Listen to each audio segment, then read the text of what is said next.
Thank you so much, Fran, for that wonderful introduction. And I also want to thank Chris Puicki from the Massachusetts Sierra Club, who's taking pictures for me, because those who follow me on social media know that I am obsessed, in spite of my advanced age, with social media. Also, Chris, I just asked him if he could respond to the texts from my children that are coming in. That would be even awesome. It's totally fine for Will to go to that play date. I am going to talk a little bit about just climate change in general, even though no one in this crowd needs any more sense of the urgency. But according to James Hansen, who folks probably know that name, former NASA scientist, on our current trajectory, we will see warming of at least 5 degrees centigrade by the year 2100. And 2100, wow, that seems really far away, except when you do some basic math, for me, my grandchildren will be middle-aged by then. So we're not even foisting this horrible future onto some random strangers. These are people that even if they don't exist yet, we're gonna love and care about very much. Did anyone read the New York Times magazine section a few weeks ago? 100% on what, it had one article about climate change. Pretty sobering. I highly recommend reading it if you haven't, but there was this one quote: "The prospect of a 5-degree warming has prompted some of the world's leading climate scientists to warn of the end of human civilization." So you have James Hansen saying, unless we change radically, we're going to hit 5 degrees centigrade. And then you have a bunch of climate scientists saying that will mean the end of human civilization. So you'd think we wouldn't really need any more sense of the urgency of the problem. Elon Musk and Stephen Hawking, two pretty smart guys. Hawking recently passed away, but before he did, they have both been recommending that we look at moving human society to another planet or planets because of climate change, because we are going to destroy the one that we're on. Before the Industrial Revolution, 250 years ago, carbon dioxide was at 280 parts per million. What is it now? 400. Over 400. The last time carbon dioxide levels were this high was pre-Homo sapiens. There have literally never been human beings on the planet with carbon dioxide levels at the level they're at now. We are living in a huge chemistry experiment. And sea level rise, at that point, sea levels were 50 to 80 feet higher. Also unprecedented is the rate of change. You'll hear certain parties say, oh, the climate's always been changing. We are releasing carbon pollution into the atmosphere 14,000 times faster than nature did over the last 600,000 years. I'm sure that folks have been following the horrible catastrophe that happened in the Merrimack Valley with the gas explosions. And it's great to see how we do react when there is a massive catastrophe like that. The governor, the US senators, public safety personnel, neighbors looking out for neighbors. And one man died, 25 people were injured, dozens of homes and businesses destroyed. And as I watched that, the response to admittedly a terrible catastrophe, I wonder, where is the sense of urgency around climate change? Because it's killing a lot more people already and will in the future. So that's the theme for me, is the urgency. California is on fire, storms battering Cape Cod, Massachusetts, Boston, Situate, et cetera, et cetera. So we know that we need to be getting off of fossil fuels.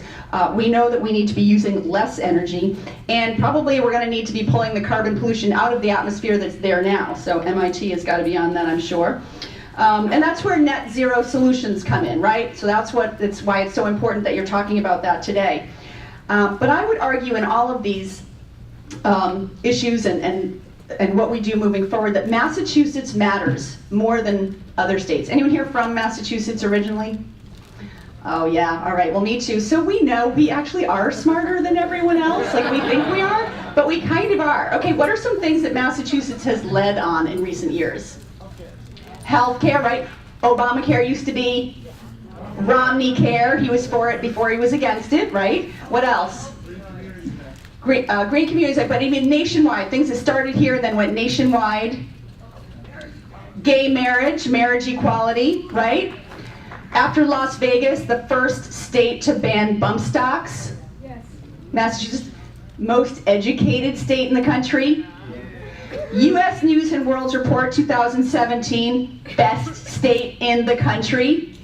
Right here. Okay, so that's all awesome, but that means it's not enough for us to just muddle along. We need to do more. And yes, California does a lot for the environment. California is the 5th biggest economy, used to be the 6th, now they're the 5th in the world. So it's not like, oh, California can do it, any state can follow that, right? We need additional states, and particularly here in the Northeast, that has to be Massachusetts.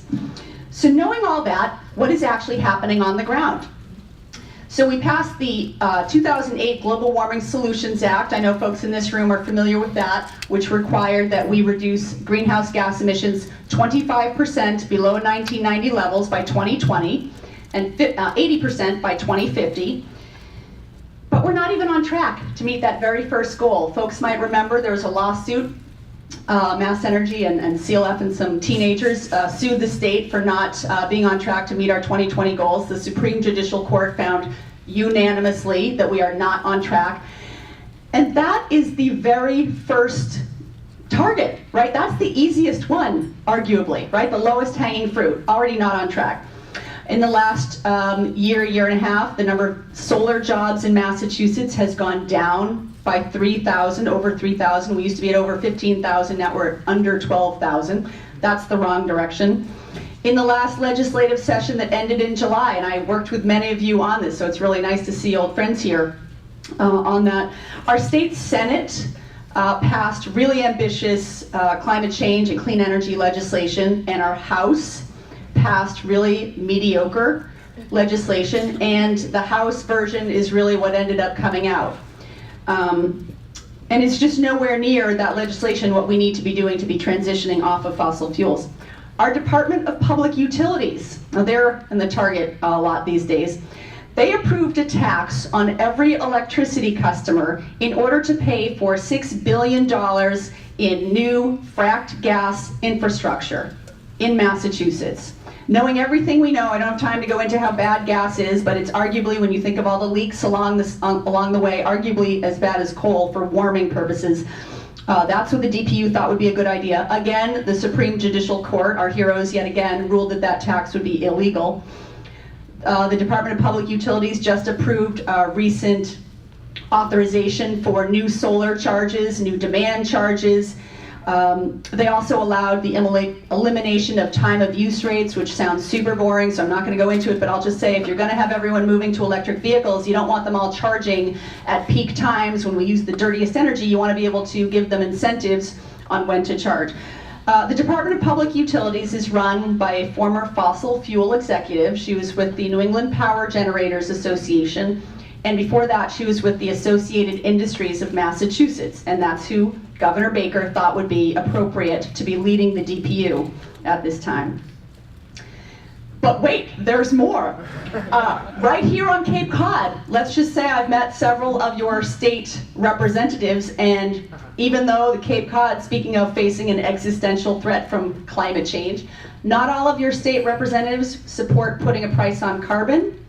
They did not all support increasing the renewable portfolio standard, which is an incredibly powerful tool that we have to increase the amount of clean energy in our grid.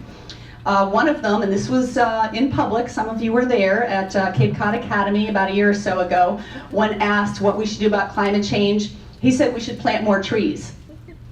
I love trees. I absolutely support planting more trees. That is not enough, my friends. That is not enough. Those are your elected representatives.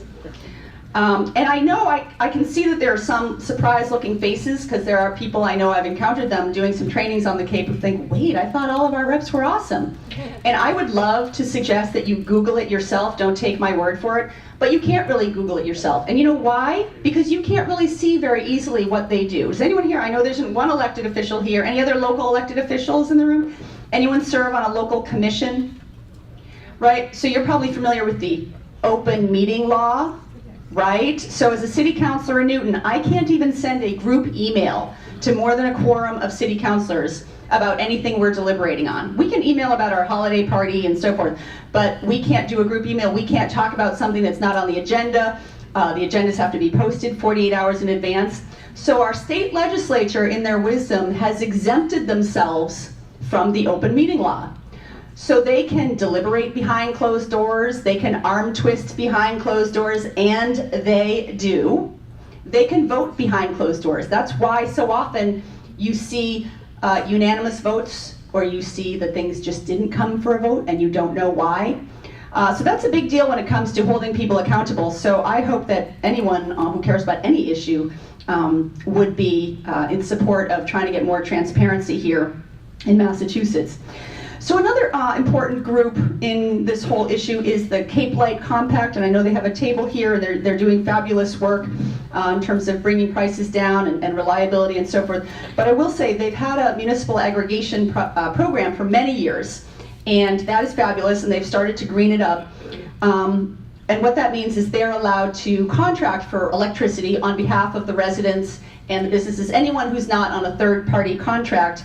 And right now they're buying 1% more green energy than is required under state law, class 1 renewables, which means local to our own grid, as opposed to renewable energy certificates from Texas or the Midwest and so forth. Why it matters that it's local is that here, renewable energy is more expensive than fossil fuel energy. So when you're buying more of it, you're actually making a difference in projects being built or not, or financed or not. Whereas when you're buying renewable energy from literally in Texas and the Midwest, many renewable projects are actually cheaper than fossil fuel projects. So it's fine to be buying RECs from there, but you're not really making a difference. So I'm sorry for going into sort of boring detail, but that detail really matters. In contrast, in their aggregations, Somerville, Arlington, Sudbury, Winchester, Rockland are all at 5% renewable energy on top of the state mandate. Brookline is at 25%. Newton, always looking to beat Brookline, is probably gearing up to be at 40%. So certainly the Cape Light Compact could be doing more. Another example I wanted to cite is the Cape Cod Commission's Regional Policy Plan. Very thorough, very comprehensive, clearly a lot of work went into it. The Sierra Club and other groups had been urging the Commission to look at fossil fuel reduction and emissions reduction, not just resiliency, and also to stop supporting fossil fuel projects such as the Canal 3 plant in Sandwich. But the draft that they released recently literally has nothing on reducing fossil fuel use. The closest it gets is to recommend developing renewable energy siting guidelines. Not saying that's not important, but to me it was actually pretty shocking in 2018 to not have that element be part of the plan. It's not easy for people living on Cape Cod to get President Trump to stay in the Paris Accord, or to not jettison the fuel efficiency standards, or really to stop doing any of the horrible things that he is doing. But those of you who live on Cape Cod can have some influence on your local elected officials. You can have some influence on your state legislators, on your Cape Cod Commission. It's even in the name, on the Cape Light Compact. Like you have some power there. I'm just going to end with this story. So I attended the University of Vermont in the 1980s. Yes, I was 10. I was a prodigy. Anyway, I hung out with some of the campus activists there. Shocking, I know. And at the time, there was a sort of concept going around. See if anyone remembers. Any of the hippies remember harmonic convergence? Does anyone remember? Okay. The way I understood it at the time, at least in my memory, is you would do like a good thing. You'd recycle, or you'd march, or you would do something good, and it would have these good sort of waves throughout the world. Somehow better things would happen all over the world. The physics of it, little unclear to me, I grant you. I will not rule out the use of hallucinogens. This was UVM in the 1980s. Not on my part, of course. But I love the idea that what we do individually doesn't just affect our own lives, but it can have wider impacts on the rest of the world. And now, with the benefit of being much older and having worked in the trenches of politics and policy for decades, I can tell you that it's true. But it's not some mysterious woo-woo force. It's organizing. So if you want your board of selectmen and women, or your town manager to make a 100% renewable commitment or a net zero commitment, you need to come, and you want them to come up with a plan. It's very easy for elected officials to proclamate we're going to do something, but to actually come up with a plan. Go meet with them. Bring some friends. Ask them to do it. You do not need to be an energy PhD, I promise you. It's good if you have some answers that you can offer them, and that's, I think, what's going on here today. But don't be held back that you don't have all of the answers. If you want your state legislators to be doing things differently, or at least to tell you what they're doing, Get a group together and go meet with them. I know that I came to the Cape a bunch of times and did a bunch of trainings, and I know that Sierra Club is still doing that and other groups as well. Work with Sierra Club and the 5 Cs and 350. Pull together a group, but don't be intimidated. Logic and data and reason are not what drive the world anyway. I know that you all are practicing your personal stories. Those are so important. That's what sticks in people's minds. And if they don't listen to you, if they're not responsive, then run against them or support people who do, right? Everything is on the line right now. This is not a time to do things the way we've been doing them before. And I'll tell you a dirty little secret. No one votes. If you think that you pulling 5 people together to go meet with your state rep doesn't matter, so low voter turnout is in general a bad thing for democracy, but for these purposes, it's actually pretty good. Because you, oh, I see this, your former state senator nodding his head. You know why? Because each of you are that more valuable.